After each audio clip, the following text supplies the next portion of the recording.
tinha uma vida extremamente penitencial. No entanto, ele não tinha uma quaresma só, ele tinha 5 quaresmas. Não é isso? Exatamente. Francisco era um homem de oração. Se você pegar os 365 dias, ele vive 200 dias em oração, jejum praticamente. Então a gente traz aí 5 quaresmas. A mais conhecida que você traz que nós conhecemos, é a grande quaresma, né? Que nós preparamos para a Páscoa. Certo. Depois ele vai ter a quaresma que é da igreja, que é São Pedro e São Paulo, que é a igreja, que essa é o tempo que a gente celebra junho, julho.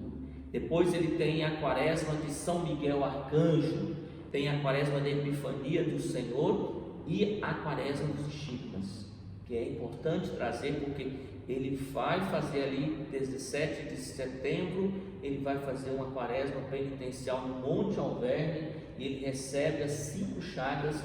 A partir dali ele só vive um santo estigmatizado. Sim, ele praticamente era o único santo no milênio que tinha os 5 estigmas, né? Então ele recebe, aí ele começa a ficar mais frágil, mas ele quis ser crucificado. Essa palavra é fundamental. É o homem que se assemelha ao Cristo, pobre, humilde, sofredor.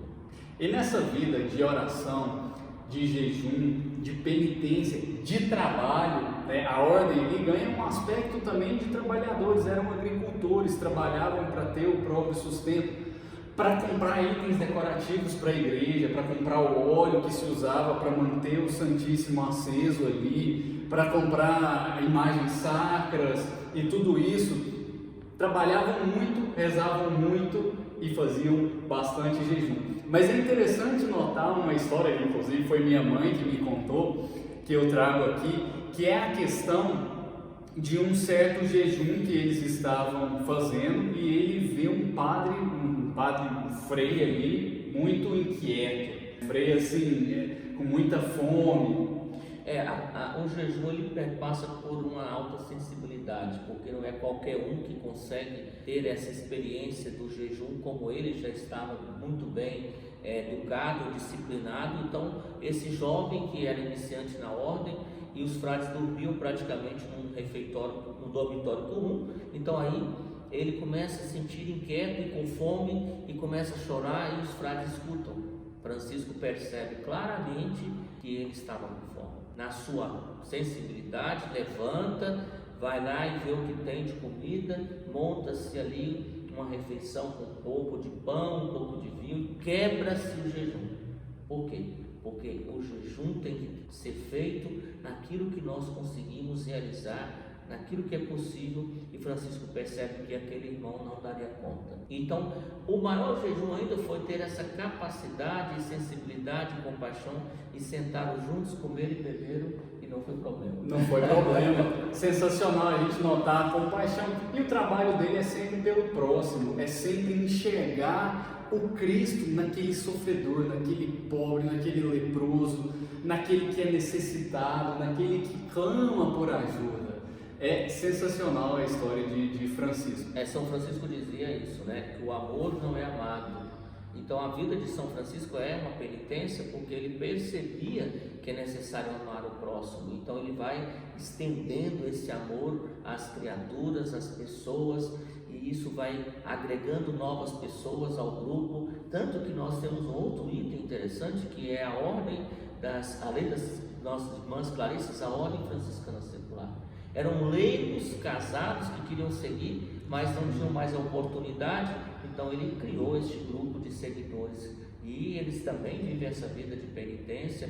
E se você vê o Brasil colônia, depois você vai perceber o quanto a ordem franciscana secular tem uma força enorme nas Santas Casas, no Rio de Janeiro, São Paulo. Eles construíram também a assistência aos pobres aqui no Brasil. E assim, Francisco ele tinha ele tem ainda, né, um estigma assim de ser o santo dos animais, o que de certa forma não deixa de ser verdade, mas eu acredito ser um pouco injusto, porque assim, a obra dele foi muito maior do que tudo isso, de estar relacionado só a animais. Ainda assim é interessante a gente contar a história das poucas pregações que ele fazia, porque era um homem por mais estranho que pareça, mas de muito mais oração e penitência do que de um trabalho missionário, de pregação. Então, das poucas pregações que ele fez, tinham pássaros cantando. Ele pede gentilmente para que os pássaros se calem, para que ele consiga falar e ser escutado ali. É um homem penitente, mas também que teve as suas pregações. O povo queria ouvir, e querendo ouvir, tinha muitos pássaros fazendo cantos, e ali não conseguia ouvir. E aí Francisco solicita aos irmãos pássaros que possam calar, e aí escutam, e depois eles voltam a fazer sua grande festa ao ouvir o sermão de São Francisco de Assis. Muito parecido com Santo Antônio e os peixes, né? Sim, sim. Tem a história também daquele lobo que aterrorizava a vila, né? Que todo mundo queria matar o lobo para que ele parasse de atormentar a criação de animais e tudo mais. E Francisco fala, não, calma aí, vou conversar com ele. É uma história riquíssima, que dá para fazer uma boa leitura teológica, franciscana e política. Diz que era igúbio, e diz que esse lobo feroz era um homem, uma pessoa má, e que essa pessoa má precisava ser tratada, bem tratada e compreendida, para que a cidade ficasse em paz. Brincando aqui entre nós, é como se fossem alguns políticos, né? Que arrancam da gente que tem. Mas o fato de São Francisco, ele vai lá, ele dialoga com este lobo e promete o seguinte: se vocês da cidade alimentar este lobo, ele promete também não saquear as casas. E se deu o bom trato, e muitas imagens de São Francisco tem um lobo, né? Essa aqui não tem, mas é para mostrar que ele foi capaz de acalmar o lobo que há em nós também. Muito legal. Tem também, eu acho que vale a pena a gente contar um fato sobre a vida dele, a questão do diálogo que ele teve. Ele inaugurou ali o que seria hoje o ecumenismo religioso, e São João Paulo II vai tratar melhor em algumas encíclicas sobre liberdade religiosa, né, que foi o encontro dele com o diálogo religioso com os muçulmanos, né? Exatamente. O sonho de São Francisco era ser mártir, queria muito ir na Terra Santa. Ali era um tempo de guerra, e ele vai sem armas, mas ele vai munido pela fé, com a armadura, como diz São Paulo, né? E aí ele consegue aproximar-se do lugar onde está o chefe dos muçulmanos, ameaçado de morte, mas ele consegue falar com o chefe na tenda. Eles conversam, dialogam, tratam de textos bíblicos, e o chefe dos muçulmanos fica muito feliz com ele, tão feliz que dá para ele um presente. E esse presente é o símbolo de que toca uma corneta, e é um símbolo que eles têm realmente de oração.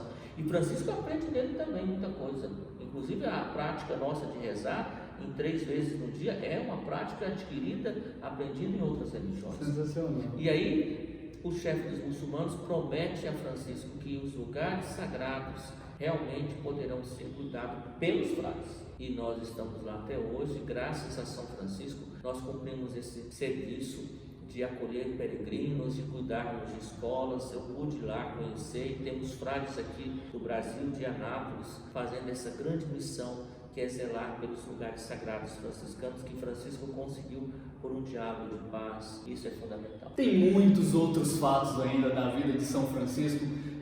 Eu acho que, por exemplo, a irmã morte chega para ele, mas eu acho que isso vale a pena a gente falar num outro vídeo, porque São Francisco ainda merece mais pelo menos umas 8 partes. Mas vamos lá, vamos trazer para a nossa vida de hoje. O que, Frei Flávio, que a gente pode trazer de São Francisco para a nossa vida de hoje? Eu coloco em primeiro lugar, em primeiro ponto aqui, uma questão muito significativa dessas histórias que a gente viu, que é a questão da compaixão. E desse fato que foi a quebra do jejum, né? Quando ele matou um frango lá e serviu para todos, quebrando aquele jejum que eles se propunham a fazer, dá para tirar 3 ensinamentos muito bacanas. Um deles, inclusive, aprendi com o meu querido diretor espiritual, a qual eu mando um abraço, Padre Gilberto, lá de Berlândia, né? A gente muitas vezes tenta imitar as ações literais dos santos, né? Então, São Francisco fazia 5 quaresmas, eu também vou fazer 5 quaresmas. Eu não estou dizendo que você não vai ser capaz de fazer, pode ser que você consiga fazer até 6 quaresmas, não tem problema. né? Mas muitas vezes a gente não entende a particularidade do nosso caminho de santidade. Deus nos criou de uma maneira tão especial que a nossa trajetória é única, de forma que a vida dos santos, aquele jejum fazia sentido para a ordem e para aqueles rapazes naquele momento, mas você tem que contextualizar isso para o seu dia.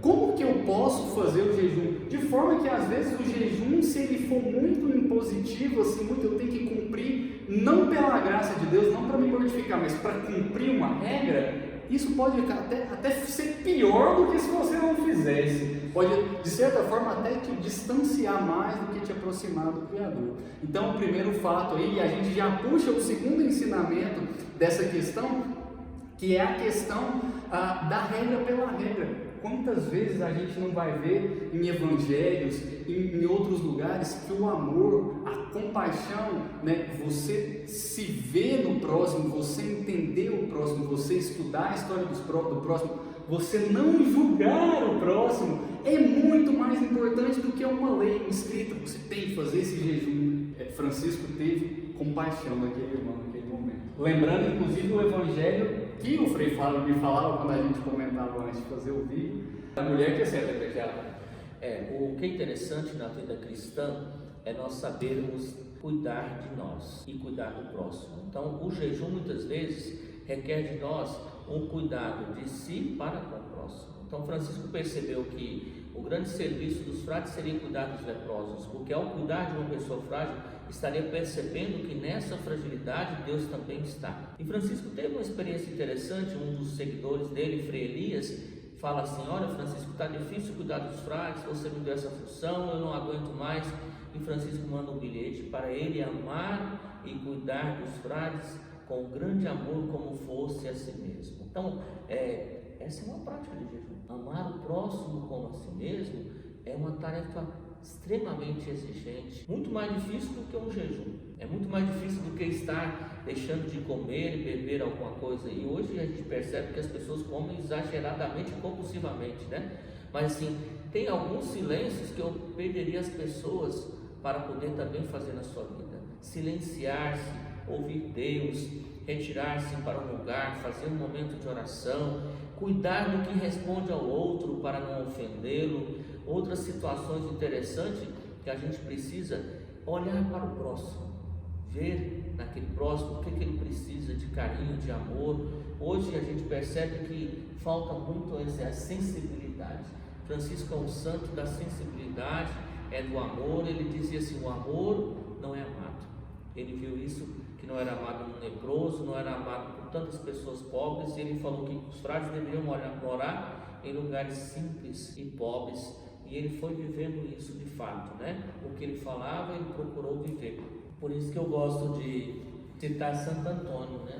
Que Santo Antônio é um santo franciscano profundamente, e ele dizia assim: faça poucas coisas, mas as faça bem. Então, se a gente fizer pouco, mas fazer bem, é muito cristão. Dá para resumir aí mais dois ensinamentos disso tudo que Frei Flávio falou, que é, primeira coisa, faça pouco, mas faça bem. E São Francisco trabalhou isso também como ninguém, de trazer aquele trabalho com afinco, né, com foco, com determinação. O pouquinho que ele fazia era, de certa forma, muito bem feito. E o segundo ensinamento disso também é a gente trabalhar o silêncio para escutar a voz de Deus, e o silêncio mais literal também, às vezes, que seria o jejum das palavras, né, o jejum das ofensas. Talvez esse jejum seja muito mais importante de ser trabalhado no seu contexto atual do que o próprio jejum alimentar. E ele fez isso porque ele tinha um coração inquieto e começou a fazer igrejas. Quando ele viu que tinha construído, mas faltava construir uma igreja espiritual, ele estava construindo a igreja espiritual porque ele conseguiu novos frades, novas pessoas.